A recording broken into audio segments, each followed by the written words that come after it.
še tam bila. V procesu eliminacije. A bo boljše tako, kot se ne se zdi, da ni vide? Ok, evo. Zvoli Daša. Nič, hvala za vabilo. Jaz bom večinoma sedela, ker sem se tu pripravila zapiske in ker je pač predavanje, ki je kar obsežno, pa da si bom malo s tem pomagala. Jaz sem tudi v bistvu vesela, da sem tukaj, čeprav sem malo prehlajena, ampak sem negativna za zdaj. Lepo mesto, ker smo v živo, ker so mi manjkali taki dogodki in tudi zato, ker sem, kot je rekla Petra, tu študirala in sem v bistvu v tej prostori zelo domači, imam poseben občutek, ko pride sem po dolgem času in počutim se doma, no. Zato sem rada tukaj. V glavnem, kot je rekla, sem jaz pred nekaj meseci doktorirala, oziroma, pred slabim letom in te doktorske naloge gotovo niti še ne poznate, letos bo išla v obliki knjige, ampak je nekaj, o čemer bom danes govorila, torej naslanjala se bom predvsem na to raziskavo, ki sem jo opravljala skoraj 5 let, ker sem namreč magistrirala potem, po FHŠ-ju sem bila na enem dvojnem magistrskem študiju med Ljubljano in Dunajem, sem študirala antropologijo in ko sem prišla nazaj v Slovenijo, sem videla razpis za mlado raziskovalko na Inštitutu za slovensko narodopis ZRC SAZU. In oni so si v bistvu želeli enega antropologa oziroma etnologa, ki bi se ukvarjal z zgodovinskimi vprašanji. In jaz sem že prej v bistvu, to me malo zanimalo in tudi tukaj sem, tako kot verjetno kdo od vas, hodila na različne predmete, tako iz področja zgodovinopisja kot iz področja antropologije in v bistvu sem dejansko dosti že vedela o temu in sem bila tudi prava kandidatka za to. Tako da to je ta pot, po kateri sem šla, oziroma to je tisto, kar me je vodilo pri tem, da sem v bistvu pristala v zgodovini. Torej, predstavlja se ti zdaj na inštitutu, vsi moji sodelavci raziskujejo v Beogradu, drugi na Papui Novi Gvineji, pa vsi imajo neke eksotične destinacije in jaz sedim v arhivu. Pa vendar, kot boste videli, v bistvu so moja vprašanja še vedno precej antropološka. Samo preden zares začnem, mi poveste samo, kdo študira zgodovino tukaj? Ok. In ostali? Jaz sem geograf. Ok, in to je to? Ali še kdo kaj drugo? Ne. Ne, imamo dve. Ok. Oni dve sta tudi, ne? Jaz sem šerfovna zdravja. Imamo učitelja, niste samo ne hodili na predavanje. Ja, ker imajo ladinščino, ne? In antropologija ni na to diplomski, ne več? Ne. Ok. Da se lažje živim. Torej, verjetno bom v naslednjih minutah malo, upam, da bom, na glavo obrnila na vašo podobo težaške preteklosti, ker kot se jaz spomnim iz osnovnošolskih učbenikov in potem srednješolskih in v veliki meri fakultete, je bila ta zgodovina tista, ki smo jo raziskovali oziroma s katero smo se spopadali, zmeraj zelo nacionalno obarvano. Mi smo se v bistvu ukvarjali s Trstom kot slovenskimi ključi, s Trstom kot z največjim slovenskim mestom v letih pred Prvo svetovno vojno. Torej, skozi je bila ta nacionalna prizma, pa požig narodnega doma, pa potem trpljenje v obdobju fašizma, pa skratka, ta dinamika je bila neprestano prisotna, Trst kot mesto konflikta med različnimi etničnimi in kasneje nacionalnimi skupinami. To je v bistvu ne samo, da je zgrešeno, pa malo to postane dolgočasno, ne? Ker Trst je bil še marsikaj drugega, sploh v letih pred Prvo svetovno vojno, kot boste videli, je Trst nekaj pomenil v globalnem merilu. Trst je bil mesto, ne moram nekaj reči, s čem bi ga danes primerjala, ne bi ga z New Yorkom, ampak mogoče pa s kakim Amsterdamom. Ljudje z vsega sveta so poznali to mesto, šele po Prvi svetovni vojni postane to mesto tako nekaj zadnje rupa na sviru, kot je rekel Božidar Jezernik, moj mentor. V glavnem, hočem pokazati to zanimivost Trsta, ki ni samo slovenski, italijanski, avstrijski ali pa kakšenkoli že, ampak predvsem ta meščanski Trst v letih pred Prvo svetovno vojno. Pri svojem raziskovanju sem slonela predvsem na arhivu, ker tako, če imate malo alergije na prah, ni optimalno, ampak se človek navadi in sicer seveda v tržaških arhivih, ne vem, če verjetno niste, ker ste večinoma prvi letnik, ne, ko se boste spopadli z arhivi, mogoče ni Trst najboljša prva izkušnja, ker so precej posorni zaposleni v arhivu. Tako da je bila ta moja pot kar zahtevana na začetku. Sploh, ker nisem vedela točno, kaj bi. To je tudi zelo antropološka stvar. Mi antropolog, ko pride na teren, to je ta... Antropologi večinoma izvajamo svojo raziskavo tako, da se pogovarjamo z ljudmi, da smo z njimi. Temu se reče etnografska metoda, ne? Da se v bistvu vživiš v situacijo. Zdaj, elementaren primer tega je, ko gre nekdo nekam daleč, imam neko afriško skupnost in živi s temi ljudmi eno leto in potem o njih napiše knjigo. Ne? To pomeni, da ti greš na teren in skoraj nikdar ne veš, kaj boš v bistvu raziskoval. Ko prideš tja in ugotoviš, da je tam praksa taka, da ima žena 3 partnerje oziroma 3 zakonske neke, 3 može. Prideš tja in ugotoviš, kaj je tisto, kar je najbolj pereče. In jaz sem se tega lotila tudi tako v arhivu. Jaz sem vedela, da bo moj fokus društva, ampak ne vem, jaz sem hotela tudi nekaj, kar me je pritegnilo, nekaj, kar bi bilo novo, kar bi bilo sveže, kar bi lahko povedalo, iz česa bi lahko sestavila zgodbo. In tako sem sedela tam in arhivarji so me spraševali, jaz sem, kaj pa bi vi točno, ne vem, ne, in sem v bistvu tedne rabila za to, da sem se, če ne mesece, samo seznanila z gradivom, da sem zatipala nekako tla in potem razvila vprašanja, ki jih bom zdaj na hitro povzela in kasneje na predavanju obširneje predstavila. Torej, skušala sem rekonstruirati in analizirati, kaj nam članstvo v različnih društvih, ki jih v drugi polovici 19. stoletja ni mogoče ločiti od življenja meščanstva, lahko povejo o načinu življenja teh Tržačanov in Tržačank. Želela sem pogledati onkraj prevladujočih interpretacij tržaške preteklosti, ki to mesto dojemajo skozi eno etnično optiko. Pisani viri o navidez trivialnem društvenem življenju razgrinjajo kompleksnost meščanskega življenja in pokažejo številne identitete in tvorbe teh identitet, ki so se odvijali v tem času. Ker 19. stoletje to vendar verjetno že veste čas, ko se in meščanstvo res etablira kot pomembno slovo in ko se rodijo nacionalna gibanja, ko ženski stopajo na pot emancipacije. Skratka, v tem smislu razvijanja identitet je ta čas res zanimiv. Na eni strani sem se osredinila na vsakdanje življenje meščanstva, po drugi strani pa sem si želela izluščiti neke dolgoročne spremembe v meščanskih praksah in v diskurzih. In zdaj, v tem smislu sem jaz skozi društva raziskovala različne stvari, med drugim prevzemanje nacionalnih identitet, spreminjanje vloge žensk, naraščanje skrbi za živali in za naravo, ta odnos do narave se tudi porodi takrat, razširanje javne sfere, v smislu, da so bili javni sogovorniki takrat, se nabor ljudi, ki lahko debatirajo, razširi. Torej, časopis je postane veliko bolj pomembno, društvo so tudi prostor debat. In tudi 19. stoletje je čas ločevanja, zelo izrazitega ločevanja med meščanstvom kot višjim slojem in delavskim in kmečkim prebivalstvom. V nadaljevanju bom prvo povedala nekaj o časovnem in prostorskem okvirju svoje raziskave, potem o tem, kaj so društva, torej kako jih jaz razumem, po kategoriji meščanstva, o vlogi žensk v moji disertaciji, potem o sami teoretski umestitvi, katera so tista druga dela, na katerih sem se slonila, v bistvu, na kaj sem se naslanjala pri tem svojem pisanju, kdo mi je bil za zgled, izbrana metodologija in potem še, če bo dovolj časa, vam povedala nekaj o teh 4 konkretnih društvih, v katera sem se jaz v tem doktoratu res poglobila.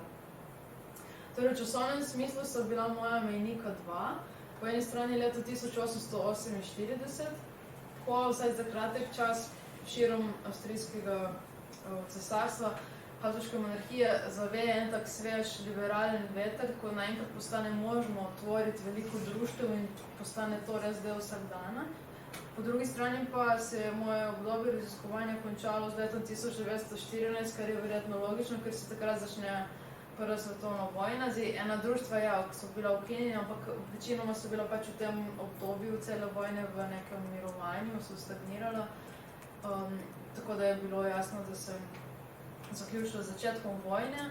Seveda pa sem potem med samim pisanjem kdaj šla bolj v preteklost, kdaj v 20. stoletje, pač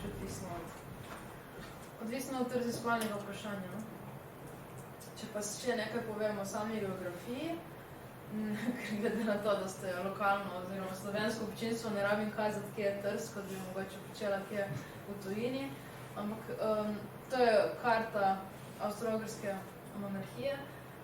Jaz seveda sem govorila o Trstu, ne, Trst je bil tisto moje izhodišče, ampak sem hitro ugotovila, da so ljudje, ki sem jih jaz vzela pod svoj drugоглед, torej članice in člani društev, ki so bili večinoma meščani in meščanke, veliko potovali. Ti ljudje so bili veliko bolj mobilni od povprečnega državljana Slovenije danes.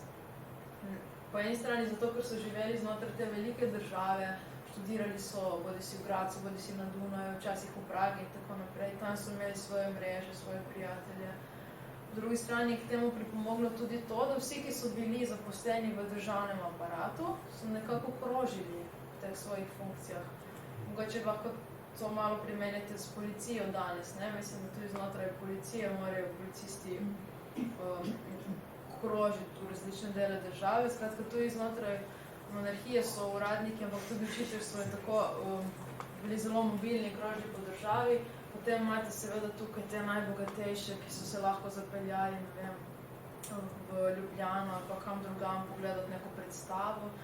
Skratka, hočem povedati, da jaz sem govorila o Trstu, ampak vendar sem dostikrat morala govoriti tudi v drugih krajih znotraj monarhije in tudi sveta, ker sem se ukvarjala tudi z naravoslovci, ki so potovali in zbirali razne vzorce, posod med drugim tudi v Indiji. Richard Burton, o katerem govorila tudi kasneje, živel v Trstu in je neprestano potoval in tudi obiskoval otok, torej Anglijo. In skratka, moja doktorska naloga tudi polna nekih lokacij, ki sploh nam niso tako fizično blizu, kot je Trst. In ta način sem želela tudi nekako spodbuditi k razmisliku k premisliku o alternativah prostorskega zamejevanja. Torej, da ni nujno tako striktno se držati enega kraja, ampak da so zgodbe tiste, ki nam spet narekujejo lečo. In če osvetlim problem društev kot takih, jaz sem jih definirala na podlagi raziskave kot prostovoljna, kot zavestna, kot neka samoregulirana združenja posameznikov, šele kasneje tudi posameznic, ki jih druži nek skupni interes. Ti interesi so bili zelo različni. Društva so bila vozlišča družbenega življenja, ki so omogočala sklepanje novih poznanstev in neko prijetno preživljanje časa v družbi podobno mislečih. Tudi ta funkcija iskanja partnerja je bila pomembna v društvih. Dostikrat so se prav tam sklepale neke zaroke in zadovoljevali so tudi potrebo po vidnosti v javnem življenju, nekakšen Facebook tistega časa. Če si hotel, da vidijo tvojo novo obleko ali karkoli, tvojo novo frizuro, si pač nastopil v društvu. Ker društva niso bila precej drugačna kot danes. Velik del društvenega življenja so bili tudi plesi ali pa večerni dogodki. In med društvo so spadala najrazličnejša društva, če malo konkretiziram, razna športna, že v 19. stoletju imate teniška, nogometna, v Trstu blazno popularna, veslaška, jadralska in seveda tudi taka alpinistična. Potem telovadna v širokem smislu, kot poznamo mi Sokolje in tudi Sokoli so obstajali v Trstu. Izobraževalna, domoznanska, dobrodelna, kulturna, politična, pevska, čitalniška in druga. Teh društev je bilo ogromno. Že zelo zgodaj obstajajo avtomobilistično ali pa knajp. Veste, kaj je knajpa, ne? To je spet ena taka meščanska fora, ki postane takrat aktualna in je ena izmed teh, ki se v bistvu ohranijo, ki ne izpade v kratkem času, po samo nekaj letih kot modna muha, ampak pravzaprav se je izkazala za zanimivo, za dobrodejno človeku. To je tisto menjavanje vroče in ledene vode, ki naj bi spodbudilo cirkulacijo krvi. Skratka, tudi taka društva so obstajala. Čau. Če greste danes v toplice, Ja. se knajpaš, ali se premljajate? No in iz več razlogov sem se pa potem v arhivu že odločila, da se bom ukvarjala s tako imenovanimi bolj kulturnimi društvi, ker je v zvezi s temi društvi bilo veliko gradiva, ker so pač te ljudje dosti pisali, dosti brali. Če si zdaj, mislim, o nekaterih društvih mi je bilo veliko težje govoriti, ker je bilo malo virov, o Solinarske ali kaj takega. Ampak ti za učenje Esperanta, naprimer, ali pa kakva zgodovinska društva so pač imela kupe gradiva in v tem smislu mi je to olajšalo nalogo. Zato sem se nekako osredinila na kulturna društva. In ob pregledu gradiva vedno znova ugotovila, da so v bistvu člani vseh teh društev bili zelo specifični in med sabo si podobni. In sicer v smislu, da so vsi pripadali družbeni eliti. Liberalni meščani in meščanke so v teh društvih oblikovali in manifestirali svoje ideje in nekako tlakovali na ta način pot k družbi, ki bi bila čim bolj usmerjena k napredku. Če pojasnim. Ko sem se, na primer, ukvarjala z vprašanjem, kdaj in kako so se vsem društvom pridružile članice, torej ženske, sem ugotovila, da govorimo, oziroma da moram govoriti o vključevanju nekih dam, torej z nekih bogatih državčankah, ki so bile zelo privilegirane, da so se sploh lahko vključile. Ne zato, ker so bile ženske, ampak kdo je imel čas sploh, da se je vključil pohodno v tako društvo. Ne? Če si ti bil delavec, ki je 10 ur delal in si potem tistih drugih preostalih urav moraš še na vrtu nekaj posaditi, ti na kraj pameti ni prišlo, da bi lahko bil v društvu. Ne? Torej, te, ki so se vključevali, so bili res del elite, del te skupinice, ki je imela čas, ki je lahko tudi plačala članarino v društvu. Potem, ko sem skušala razumeti delovanje članov društva ljubiteljev živali, sem spet naletela na to, da so se v to društvo vključevali meščani, ki so imeli doma neke hišne ljubljenčke. Torej, oni niso imeli izkušenj z govedom ali kokošmi ali z drugimi živali, ki jih je bilo ogromno, ne? Ampak s temi nekimi papagaji, skuški. Živali so zanje bile v bistvu en estetski objekt ali pa neki družabniki, ne pa vir preživetja. Ne? In seveda so z njimi drugače ravnali, ker niso od njih bili odvisni. Potem, ko sem govorila o Jadranskem naravoslovnem društvu, sem spet ugotovila, da je članstvo bilo zelo premožno, ker kdo je imel čas, da se vsak konec tedna odpravi na snežnik in tam nabira vzorce neke rastline, če ne meščanstvo, ki je pač imel obilico časa, da se odpravljamo na take poti, tudi na Korčulo ali pa kam na Palagružo ali pa tudi kam daleč na indijski kontinent, kjer so tudi pač zbirali vzorce živali in rastlin. Tudi pri analizi društev, ki so se že sredi 19. stoletja promovirala, oziroma ki so promovirala združevanje po nacionalnih oseh, se je spet izkazalo, da so ti aktivisti bili pripadniki meščanstva. A veste, katero društvo naj bi bilo prvo slovensko društvo? Spomnite se iz šole? Pa ne šole, iz predavanja. Ne še prej, pa se Edino si v bistvu, malo kasnejše, politično društvo že, ampak to je slovensko, leta 1848 nastane, ampak je v bistvu to tako ena taka šolska. To je, sploh mi treba tega vedno. Kako da ne, to sem prav na predavanju, to na izpitu zdaj. Mislim, je tak en podatek, ki ga v bistvu jaz tudi malo razsuvamo v svojih doktorskih, ampak zakaj sem ga rekla? Zato, ker te člani, ki so bili v tem društvu, so tudi bili taki sami učitelji, pa uradniki, pa skratka meščani. No? Ob tem, ko vemo, da je večina slovensko ali pa slovansko govorečih prebivalcev Trsta v tistem času bila zelo preprostih. Ne? Imate, sobarice, pa če res revno prebivalstvo in ta peščica ljudi, ki se je zbrala v slovenjskem društvu, predstavlja to smetano v bistvu te družbe in hočem spet poudariti, da tudi v tem društvu gre spet za en specifičen družbeni sloj, ki se je tam zbiral. Skratka, to je bilo moje prvo tako veliko spoznanje v arhivu, da govorimo o eni majhni skupini ljudi. Da ne govorimo o Tržačanih kot takih, ampak če se hočemo ukvarjati z društvi, bo to ena mala skupina. In ta elitna socialna kategorija je imela neko skupno mentaliteto, kulturo, življenjski stil, ki mu pravimo meščanskost. Tu se nanašam na idejo Bürgerlichkeit v nemščini, nemški izraz za meščanskost, ki je v bistvu zelo tak etabliran koncept znotraj zgodovinopisja v tem obdobju. In ta meščanskost naj bi slonela na neki izobrazbi, na lastništvu, torej na premoženju, ne?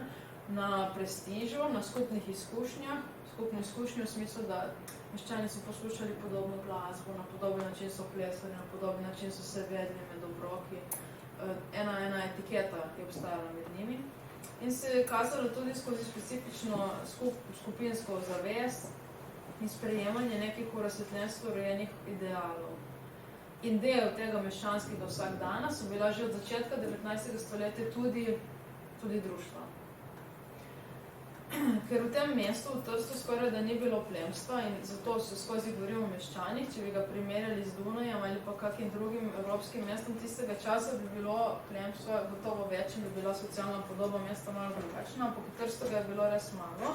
Plus, to mesto je bilo trgovsko mesto, ker si ti, če si bil uspešen, res lahko uspel, torej so bili prav te najbogatejši trgovci, tisti vrh družbe in so igrali poglavitno vlogo v bogatstvu tega trgovskega, finančnega in potem tudi industrijskega središča.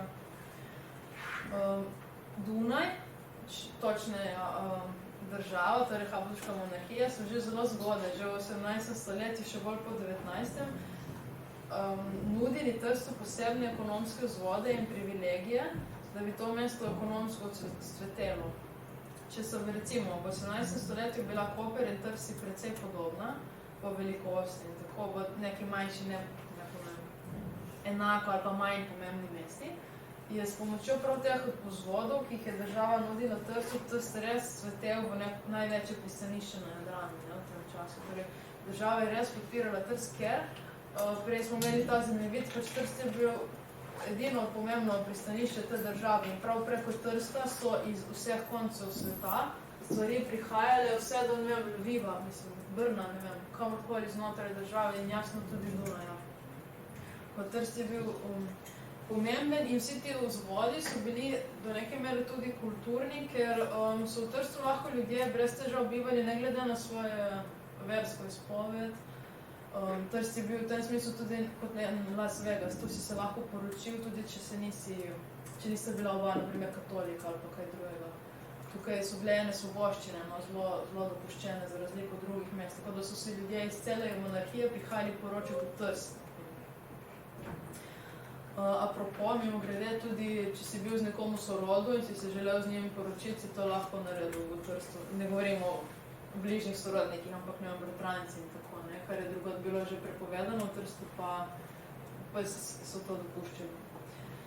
In v glavnem, ti podjetni in zelo pisani Tržačani so prihajali iz različnih kulturnih, jezikovnih, verskih in drugih morebitnih ozadij in skupaj oblikovali družbeno tkivo, ki je sprva bilo seveda zelo raznoliko, ampak potem s časom so se poenotili v eno meščansko skupnost, ki je pod okriljem ideje napredka, ker ta napredek se vse skozi pojavlja v njihovih pisanih in besedah, torej samo da bi šlo vse nekam naprej, ne vem kam, ne, ta ideja napredka, jih je družila in skupaj so pač stvorili neke nove skupne rituale.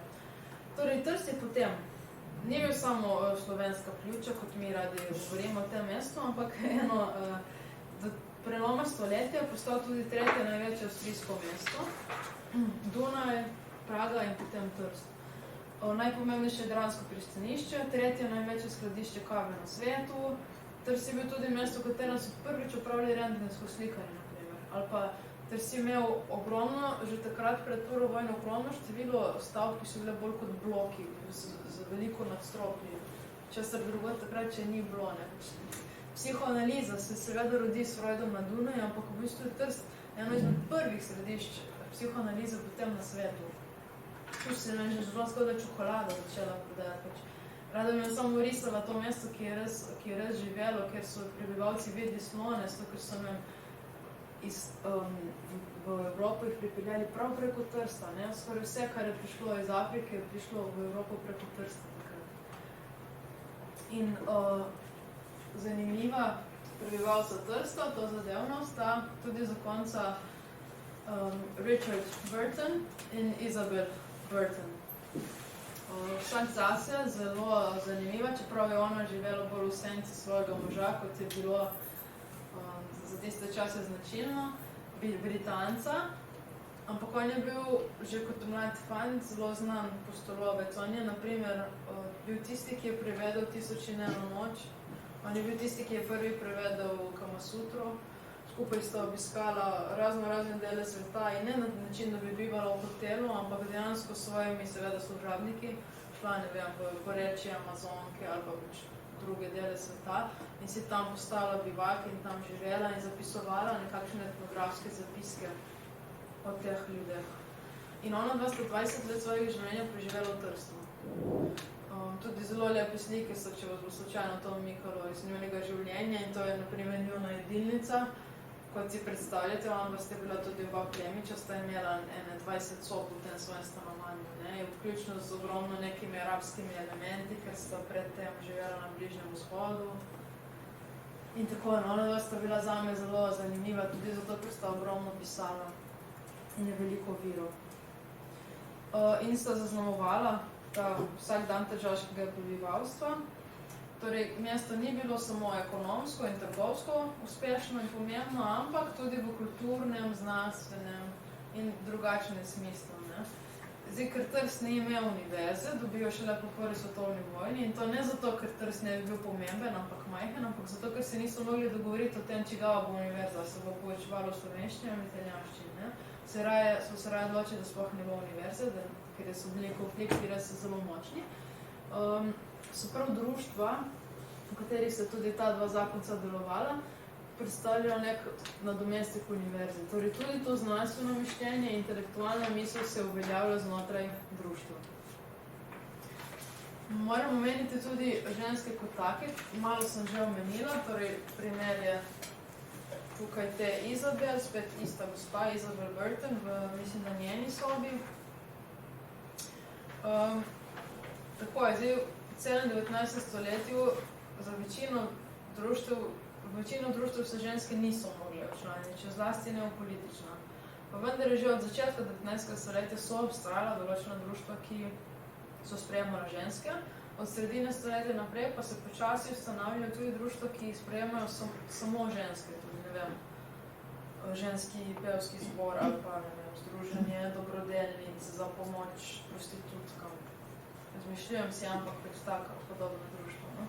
Torej, s društvom so bila tudi svet žensk. In kot sem rekla, so te ženske, ki so se delovale v društvih, bile, podobno kot povsod drugot po Evropi, manjšina celotnega ženskega prebivalstva, ker so to bile privilegirane posameznice, torej meščanke ali plemkinje, ne pa katerekoli ženske.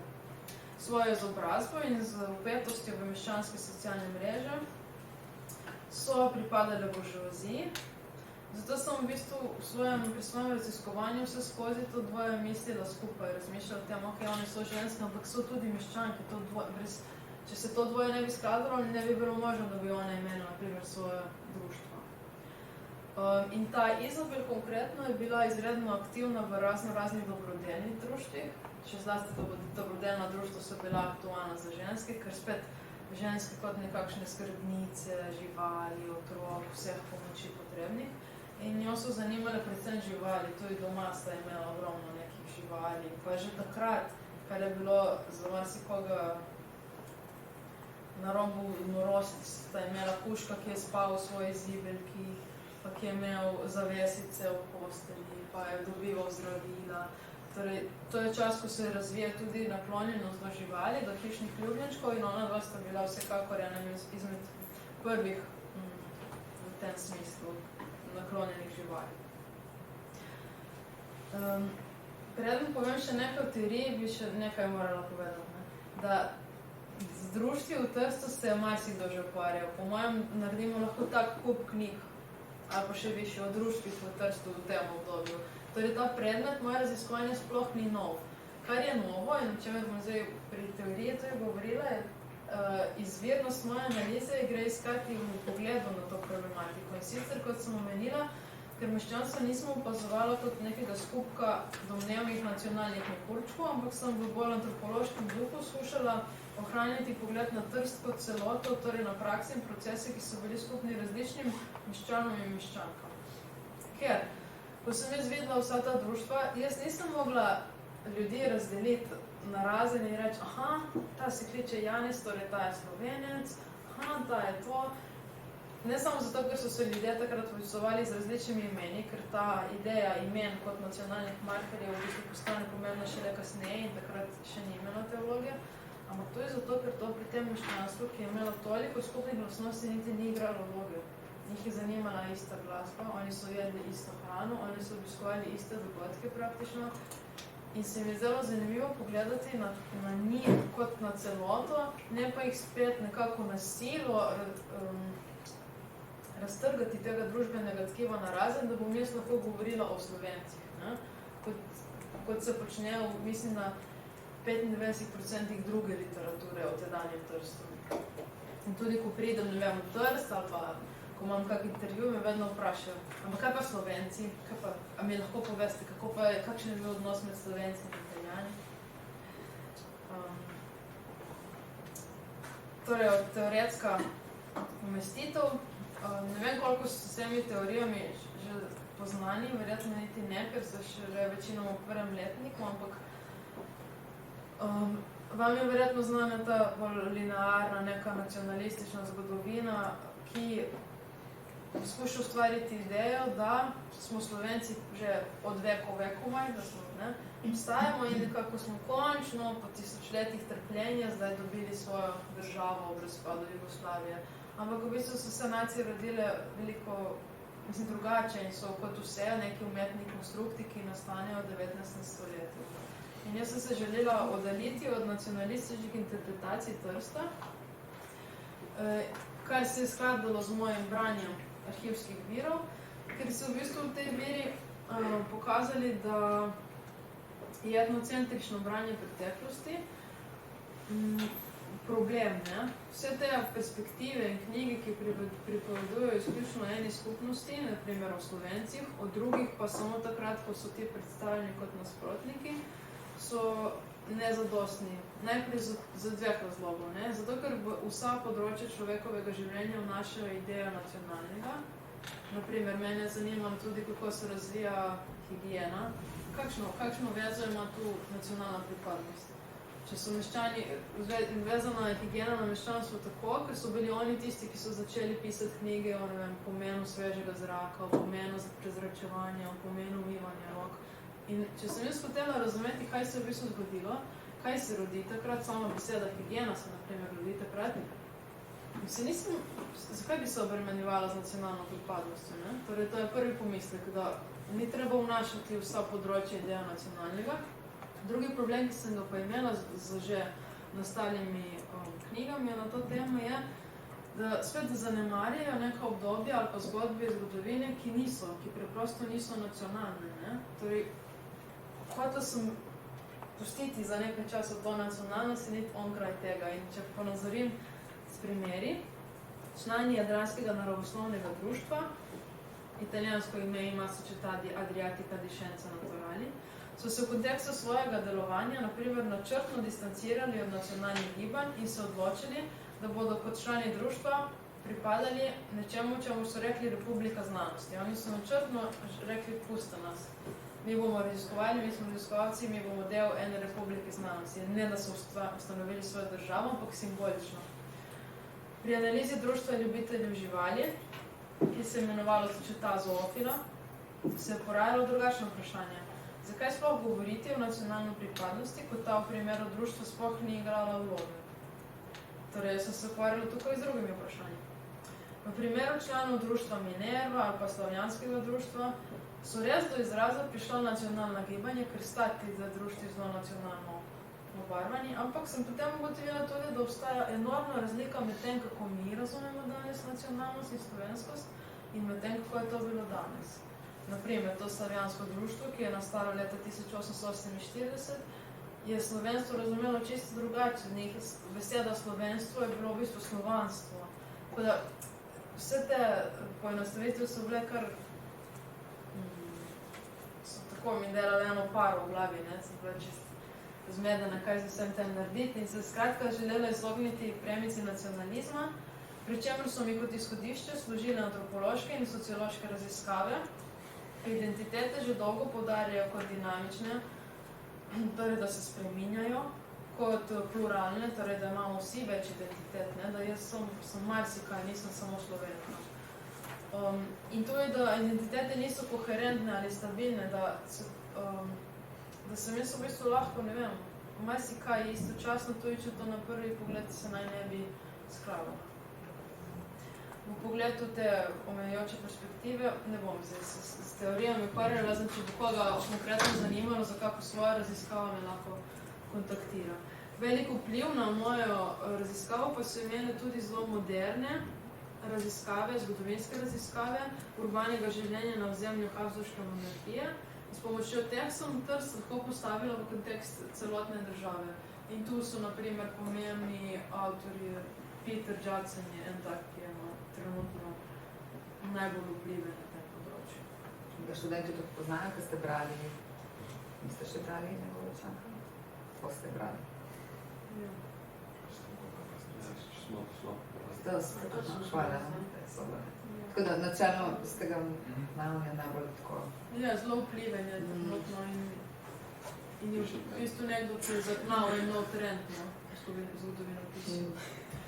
Pomembno je tudi povedati, da sem ta Trst skušala vse skozi, kot se ne razumeti samo kot slovenski, italijanski, karkoli, ampak avstrijski tudi. Trst je bil stoletja dolgo del ene države in nihče si tudi ni predstavljal, da kar naenkrat ne bo več del te države. Lojalnost prebivalcev Trstva Dunaju in, naprimer, cesarju Francu Jožefu in njegovi ženi, cesarici Elizabeti oziroma Sisi, je bila zelo močna. Še leta 1912, torej 2 leti pred začetkom vojne, so ta spomenik postavili v Trstu.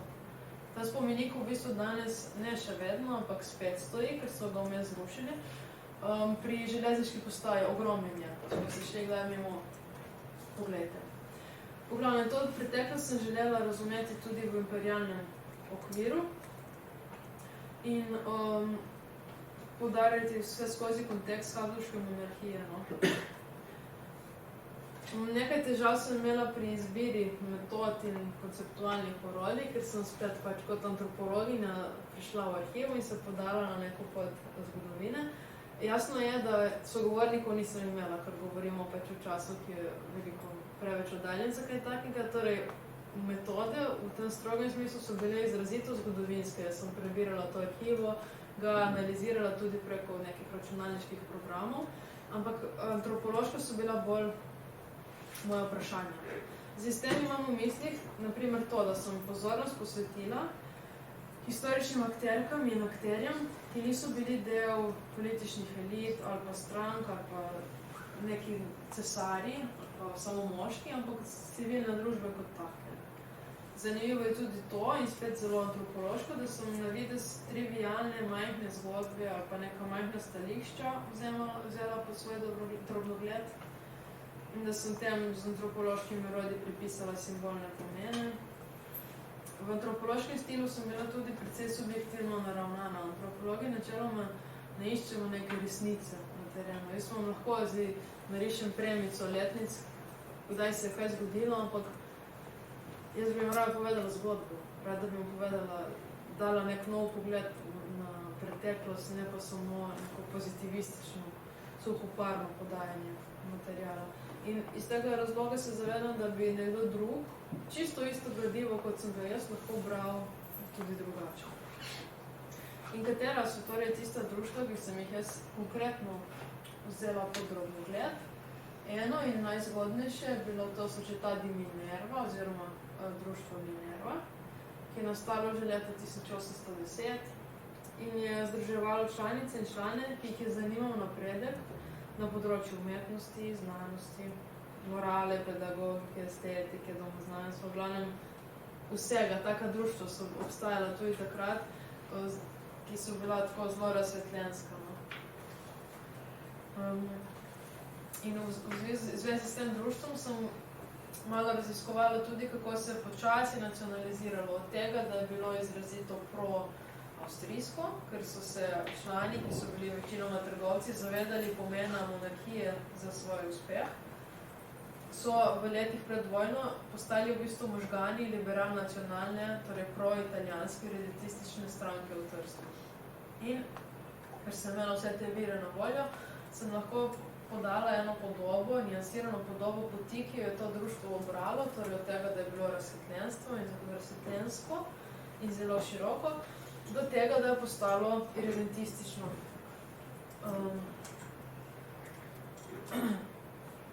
Goreče in ugotovila, da ti goreče nacionalistični člani Minerve v letih pred razpadom Avstro-Ogrske niso nastali nujno kot nek nasledek nekaj naravnega, niti kot rezultat nekih neogibnih in temeljnih razlik kulturi, ampak kot rezultat kombinacije dejavnikov, ki bi se lahko razporedili tudi čisto drugače in bi to društvo lahko postalo pred prvo vojno nekaj drugega.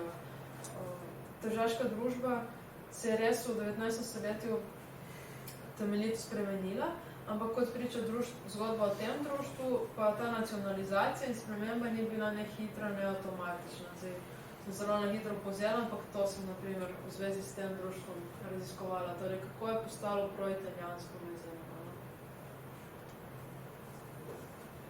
Drugo društvo je bilo to slovensko. Mi je žal, da nisem napisala, no, ampak je, kot sem že omenila, leta 1848 je nastalo. Za razliko od tiste Minerve, ki še danes obstaja, je slovensko društvo obstalo zelo kratek čas, mogoče celo manj kot 10 let, ne ve se točno. Po delovanju in članstvu, ki je tudi prihajalo iz družbene elite, ampak ločnica med tem društvom in Minervo je v tem, da so se člani Minerve čutili blizu tako imenovane italijanskosti, medtem ko so se člani slavjanskega navduševali nad tedaj modnim idealizmom, to je bila ena taka modna ideja, pa panslavizmom, avstroslavizmom, že počasi nad idejo Jugoslavije in malo tudi nad idejo Slovenije, ki pa jo pač razumejo spet drugače kot mi danes. Ne? V tem poglavju društvu sem skušala kritično nekako pretresti uveljavljene predstave o društvu in povedati dve stvari. Ena je ta, da vsi ti razpoložljivi viri v društvu sugerirajo, da so člani gojili kopico različnih simpatij, kot smo omenili, ilirizem, avstroslavizem in tako naprej.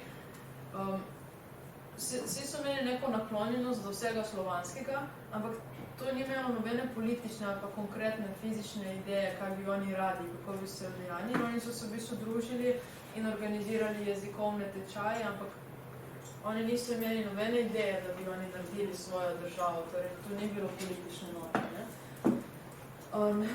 Šlo je za niz med sabo razlikujočih se idej, ki pa ti niso bile v nasprotju, med njimi tudi ideja Slovenije se pojavi, ampak ne v tem smislu, kot jo poznamo danes, zato je to društvo problematično razumeti kot prvo slovensko. Plus, v tem društvu so bili Srbi, Čehi, mislim, razni Slovani, ki jih je bilo takrat ogromno v Trstu. Ne? Tudi ta jadranski Slavjan, sicer je ta stran v slovenščini, ja, ampak ponovadi je bilo tako, da je ena stran v slovenščini, druga stran v ilirščini, oziroma temu, kar bi danes rekli, je srbo-hrvaški jezik. Ne? Tako da, to slovensko društvo ne vem, no, če je slovensko, ne slovensko, malo. V drugem delu poglavja o tem društvu pa sem pod vprašaj postavila še idejo, če je bilo to društvo res glas vseh Slovencev takrat v Trstu, ker je bilo v bistvu to društvo glas ene majhne slovenske elitice. Imelo je ogromno članov, ampak oni so v bistvu samo opisovali te ljudi, da bi pridobili na članstvo. Dejansko aktivnih pa je bilo samo par in med njimi Jovan Vesel-Koselski, ki je pa že po enem letu v bistvu odšel. Ne, ni odšel, ampak je zelo hudo zbolel. Nekaturi je dobil. Tretje društvo je to društvo ljubiteljev živali, oziroma Società Zoofila. V tem društvu je imela eno ključnih vlog tista Lady Burton, ki smo jo prej videli na fotografiji. Oni so imeli kot večina drugih društv tudi svoje časopise in nastali leta 1852. Gre v bistvu za v svetovnem merilu eno najzgodnejših združenj za zaščito živali in člani društva so se zavzemali za promocijo bolj prijaznega ravnanja z živalmi. Ne vem, če se lahko, verjetno vam bo to čudno, ampak ljudje so se temu večinoma takrat smejali na začetku. Šele kasneje to postane nekaj normalnega, tako zakaj bi kdo božo obstal, To društvo je res prijelo veliko očitkov, no? Dokler ni postalo bolj razširjeno. No in v tem poglavju me je zanimala vloga žensk, ker je to društvo imelo veliko žensk. In sem ugotovila, da so taka društva razpirala ženska men javni prostor. Znotraj tega društva so ženske namreč lahko začele javno nastopati, so se urile v pisanju člankov, kar sicer ni bila stalnica v njihovem življenju. Pač dobivali so nek vstop v družbo v takih društvih. Problemi pa v tem ostajajo, da so še vedno delovali samo v takih dobrodelnih, nežnih društvih, v društvih, kjer so lahko pokazali neko svojo siceršnjo ženskost. Torej ta ideja, kaj naj bi žensko počela, kako naj bi ženske skrbele vedno za nekaj kot dobre gospodinje in materne, se je uveljavljala tudi znotraj tega društva. Redko bi videli, oziroma nemogoče je, da bi žensko videli v društvu nekih raziskovalcev ali pa inženirjev ali pa kaj takega, ker so bile večinoma omejene na te dobrodelne sfere. Druga stvar, ki sem jo obravnavala v zvezi s tem društvom in ki je zame bila zelo zanimiva, je ta meščanski odnos do živali, ki se takrat porodi in ki ga jaz interpretiram kot sredstvo, s pomočjo katerega je članstvo lahko potrjevalo svoj elitizem. Ker namreč zgodovina gibanja proti mučenju živali, ki se v bistvu začne takrat, je tudi, jo lahko razumemo ne samo kot neko dobro namernost, usmerjenost k liberalnosti, neko družbeno napredek, ampak je v bistvu tudi en način, na katerega se je meščanstvo ločevalo od kmečkega in delavskega prebivalstva. Namreč večina članov tega društva se vse skozi samo zgražala na tem, kaj so počeli revnejši prebivalci Trsta.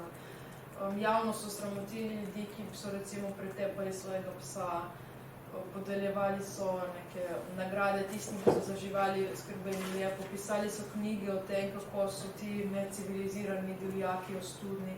Skratka, vse to, kar so počeli, niti ne bilo tako vezano na živali, na njihov odnos do živali, kot na to, da bi se oni oddaljili od teh, ki ne bi bili nižji sloji. Da bi se oni kazali, kot mi smo bolj sofisticirani od vas, ker vi ne znate skrbeti za konja, ker ste okrutni lastniki.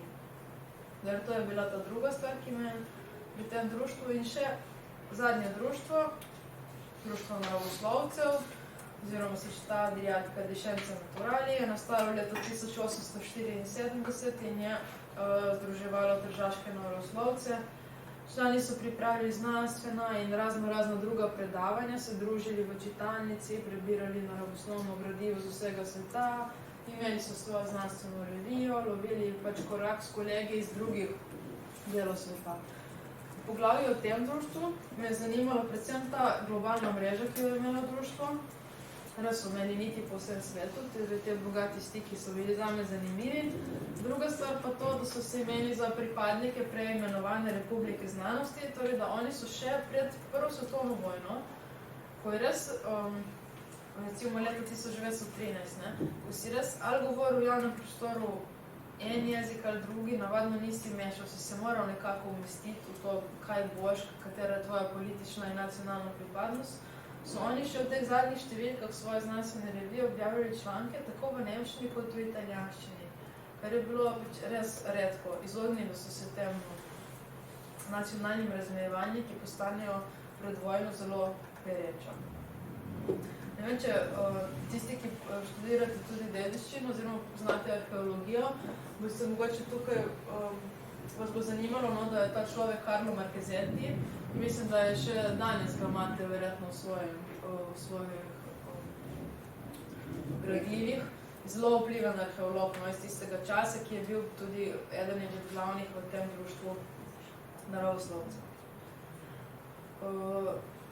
V doktorski disertaciji sem torej, če zaključim, podala nek portret društev, ki je ambiciozen, ampak hkrati se zavedam svojih omejitev, ker bi lahko nekdo drug gradivu pristopil drugače. In čeprav so si tako društva kot poglavja v marsičem različna, tvorijo skupaj eno zgodbo o tržaškem meščanstvu druge polovice 19. stoletja in začetka 20. Zgodbe teh društv sem skušala izločiti iz nacionalnih diskurzov in na ta način zbližati Trieste in Trst. In mogoče na ta način oživeti nek svet, ki prej v naši zgodovinski domišljiji sploh ni obstajal. Nekaj, o čem sploh nismo razmišljali malo oživeti. Svet, ki ni definiran s prisotnostjo oziroma odsotnostjo nacionalnega. Svet, v katerem so pomembne tudi sicer zapostavljene regionalne, jezikovne, verske, spolne, poklicne in še zlasti razredne oblike kolektivne pripadnosti. Pomembno je namreč ohranjati zgodbe sveta, ki niso zgolj nacionalne. Hvala.